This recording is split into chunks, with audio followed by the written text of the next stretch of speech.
Hi, this is Marty Owings, and we're at the Capitol, and today I'm joined by Minority Leader Melissa Hortman, who represents District 36B, That's right. right? So Brooklyn Park. And Coon Rapids. Coon Rapids, okay. And so earlier this week, your office put out a press release talking about the priorities of the GOP introduced budget. They had a deadline. I think they had to introduce their budget proposal. What are your primary criticisms of what you've seen so far from the GOP budget proposal?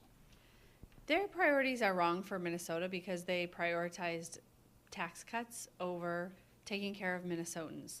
Their budget is really cruel in certain respects and then just inadequate in other respects. First of all, they cut Health and Human Services by $600 million.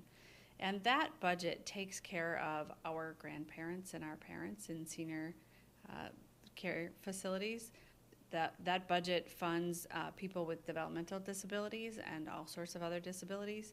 So to have a $600 million cut in that budget is somewhat heartless at a time when we have a surplus. I think the people who need our help the most shouldn't face a cut in their services to fund a tax cut for mostly wealthy people and corporations. Then the Republicans really underfund the E12 education system. So rather than invest in our four-year-olds, our four-year-olds get shafted in the Republican budget so that they can have big tax cuts for shopping mall owners. And then our college students and families struggling to pay for college and technical training get shafted in the Republican budget. The investment there is inadequate to freeze tuition at our state colleges and universities.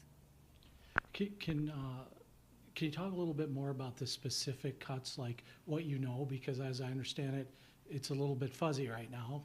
And you know, whichever party's in charge, it's going to be fuzzy early on here. But tell me a little bit about what you're seeing in specifics or what you're hearing language-wise. Sure. There is so much that's not written yet, right? We have not seen the Health and Human Services budget, so we will see that on Monday. And then we'll have a much better idea of how they plan to cut $600 million. One of the things we've seen throughout the budgeting process is really sort of a dishonest representation of the numbers.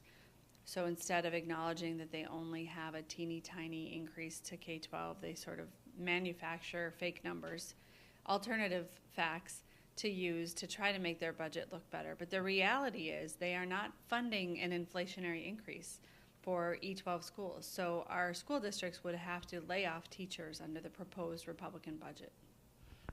So for the layperson, talk a little bit about, like, when you say inflationary numbers, Republicans counter with, we're trying to hold growth.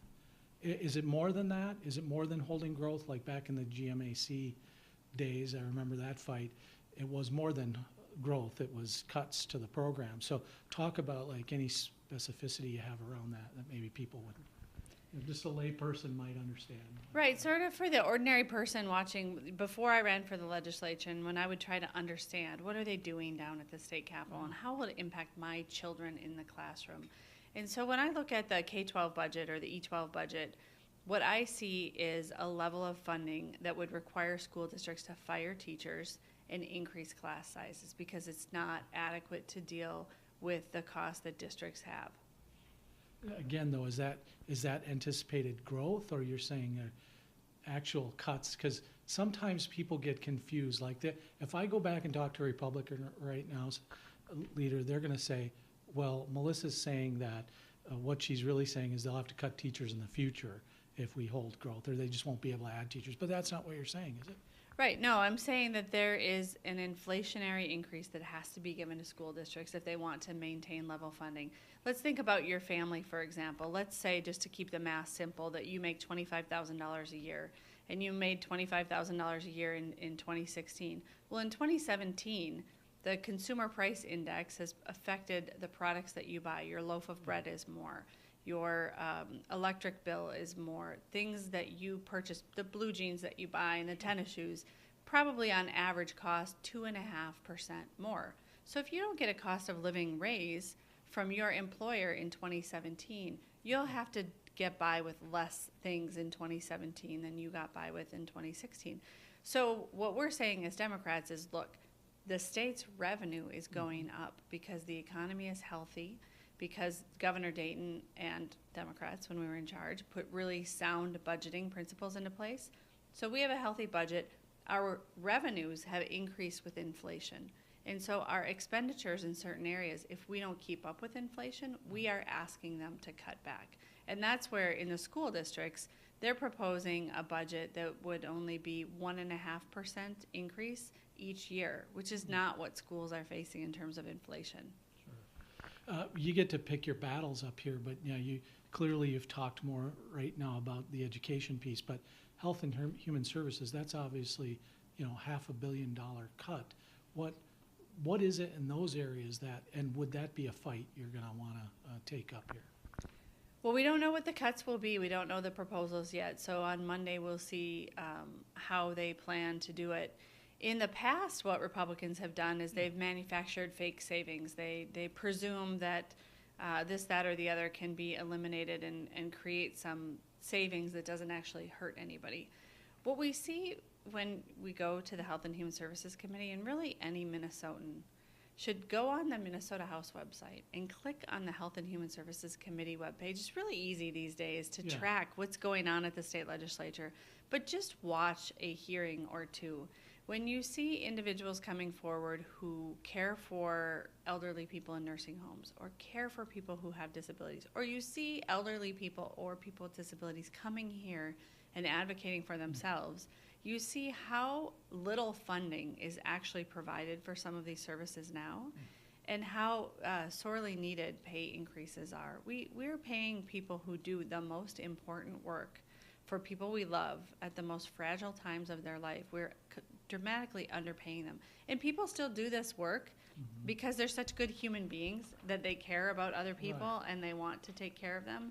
But at a certain point, you have to ask yourself, in a wealthy society like the United States and like Minnesota, why are we making the people who take care of our loved ones at these vulnerable times live on minimum wage? Is that really the values that we have as a state? So I think that's unfair and unjust. Certainly, we all love to give tax cuts to people, but you have to balance the state budget and look at what's good for all of Minnesota. And when I look at the Minnesotans who are in need, the idea that we would cut them in order to give a tax cut to people who are not in need, to me is just wholly unjust and the wrong priorities. Well, it occurred to me, when I saw you today that, we've been around each other for a long time. I think it's been more than 10 years. And you've seen a lot of back and forth up here. This always seems to be the case. It's like, Republicans will propose these cuts and then Democrats will fight that. And when you're in power, you're trying to increase some spending on these things. Where's the compromise right now in what you're seeing? Is that happening up here right now? Is there anything that you find redeemable in any of the budget that holds spending? Well, it's really early. One thing that has changed over time is we used to have a lot of Republicans who were kind of in the middle of the road. And so they were not as cold-hearted in terms of the kinds of cuts that they could live with and not as aggressive on the kinds of tax cuts they wanted. In recent years, it seems that the loyalty is more to the corporate donors than to Minnesotans, and this is really a new thing. My first 6 years I was down here, I didn't see that sort of people where it feels like you're kind of selling their soul to campaign donations. And for me, I don't understand it, because when an interest comes from out of state and they represent an industry out of state, like for example the coal industry or something, and they want Minnesota lawmakers to do certain work on their behalf, I don't know how a state representative says, well, I care more about that interest because they gave me a campaign contribution than I care about actually taking care of the needs of Minnesotans. So I think in recent years, to me, it's kind of surprising how the campaign money has filtered in and really affected the Republican Party. Things have changed so much. There aren't moderate Republicans anymore. They've all been primaried out. And so we have really a lot of very far-right, very ideological Republicans. It makes it much more difficult to compromise. This all really started in 2010. I don't know if you remember when the Tea Party had a very good showing in the 2010 election. And we just started to see a different kind of Republican for whom, at the national level and here, compromise was considered surrender. So remember, that was the first midterm after President Barack Obama was elected. We had this whole group of Republicans who felt that any compromise was surrender. And in recent years, we've seen that here at the state capitol. In 2015, we had a impasse and a special session because the really conservative Republicans weren't willing to bend in their negotiations with Governor Dayton. In 2016, we saw the failure of a transportation bill, the failure of a bonding bill, the failure of a tax bill, because there was just absolutely no give. I think, Mark Dayton started out in 2016 at the 100-yard line. The Republicans started out at the 0-yard line. Mark Dayton came all the way down to the 20-yard line. But when you have people who aren't willing to move at all, it makes it very difficult to reach a deal. So it's early, and I'd hate to be too pessimistic. It's March 23rd, and we have a long ways to go in legislative time. 60 days is an eternity. Mm-hmm. And I'm hopeful that based on the failures of the past 2 years, that Republicans are ready to deal with Mark Dayton. I get the sense that Paul Gazelka is ready to deal. I'm a little worried about Kurt Dowd because he's running for governor. Mm. Well, you talked a little bit about moderates, and maybe some of them left the House and went over to the Senate. I mean, Abler's over in the Senate, and he's considered a moderate. Even he was considered a moderate back in the times when. Oh, totally. Yeah, but well, let's talk a little bit about. You said outside interests.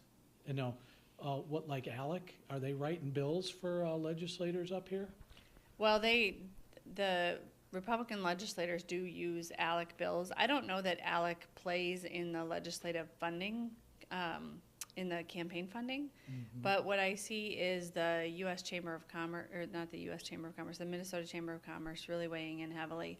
And also in recent years, their views really seem out of step with actually their corporate members. They feel more like a branch of the Republican Party than a representation of large and small businesses in the state of Minnesota. So we used to have the Chamber of Commerce come down as like the honest broker to move things forward in the state that were good for everybody, like a transportation bill. Really, the Minnesota Chamber of Commerce, under its previous leadership, was in the position of bringing the two sides together. Mm-hmm. Now we have the Minnesota Chamber of Commerce firmly planted on one side of the aisle.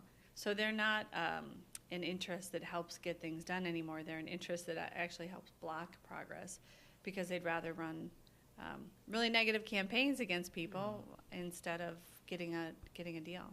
Well, what's on the other side, on the DFL side or the Democratic side? What are the groups there that you're hearing from? We get a ton of support from labor unions, and the difference between labor unions and some of the interests that support the Republican Party is we're representing people, human beings, men and women who work hard to get the pay that they need to support their family. And as Democrats, really a fundamental principle of being a Democrat is supporting the rights of men and women to collectively bargain and to organize for better wages and better working conditions. When each one of us by ourselves is up against a powerful employer, we don't have much bargaining power. And I think it's been really important throughout history that we've had workers have the ability to come together. Look how much it's changed, right? I mean, we have the 40-hour work week, we have sick time, and we have the minimum wage, all sorts of things. We ended child labor. And so I think the difference is Democrats really are fighting for the little guy.